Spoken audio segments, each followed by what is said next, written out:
Hi, 201. I'm back for another chapter of Diamond Daniel. We're going to read chapter 6 today.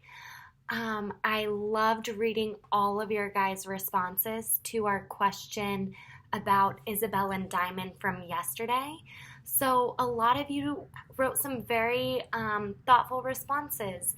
Diamond and Isabel, their situation is similar because they both have lost their stuff, but they're also very different in how they lost their stuff. And I think we're going to see Diamond in this next chapter be very compassionate towards Isabel.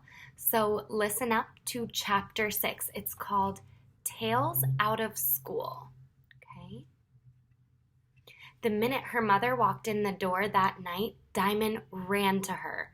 "Mom, I need to go through my clothes. Not for me this time, though. A girl in my school got burned out of her apartment, and she doesn't have anything left." "Slow down, Diamond. Let me get in the door first." "Sorry." Diamond hopped from one foot to the other, impatient for her mother to set down her purse, kick off her shoes, and settle into the recliner. "That's better," Miss Daniel said, sighing. "Now, what were you saying?" Diamond told her all about the announcement her teacher made in class, and all about the crazy school policy about taking up collections. "Mrs. Cordell said I could do something for myself if I wanted to, and I want to give Isabel some of my clothes because she doesn't have any at all, and we're the same size. So can I have my clothes back just for a little while? You can take them away again. I just want to pick out a few for Isabel," said Diamond. Diamond waited for her mother to say something. Instead, her mother just smiled. "Why are you smiling?" Mrs. Daniel ignored the question. "Let's get dinner going. Then I'll see if I can remember what I did with all your clothes." Diamond knew her mother was kidding about remembering where the clothes were because she gave Diamond a wink when she said it. "Tell me about this girl," said Mrs. Daniel over dinner. Diamond shrugged. "She's a girl in my class I talk to sometimes. She's just got this great white streak in her hair, and she's nice. I don't really know her as much as I know Free and Demarius, though." "I see. You don't have to know somebody to help them, right?"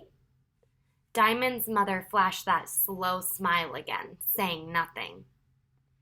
After the dishes were washed and put away, Mrs. Daniel slipped out of the apartment.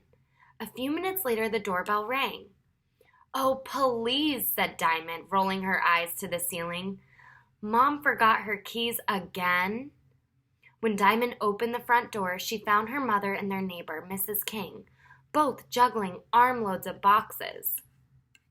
"Say hello to Mrs. King," said Mrs. Daniel. "Good evening, Mrs. King," said Diamond. Mrs. King was kind enough to store these boxes in her extra bedroom closet. So that's where they were, thought Diamond. "Well, come on, give us a hand," said her mom.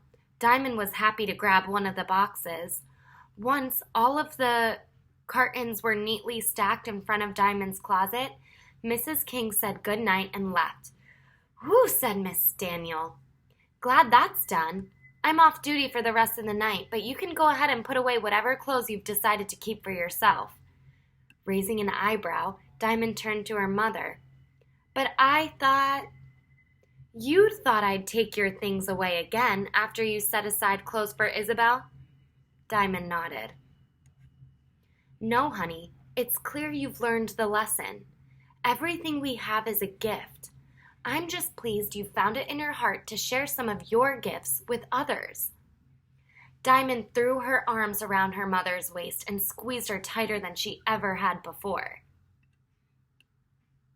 Okay, so that's the end of chapter 6. I'm just going to give you a little sneak preview. Chapter 7 is called Goodbye Clothes. So we'll see what happens with chapter 7, but go ahead and click on that question and you can respond to it on Google Classrooms. See you tomorrow.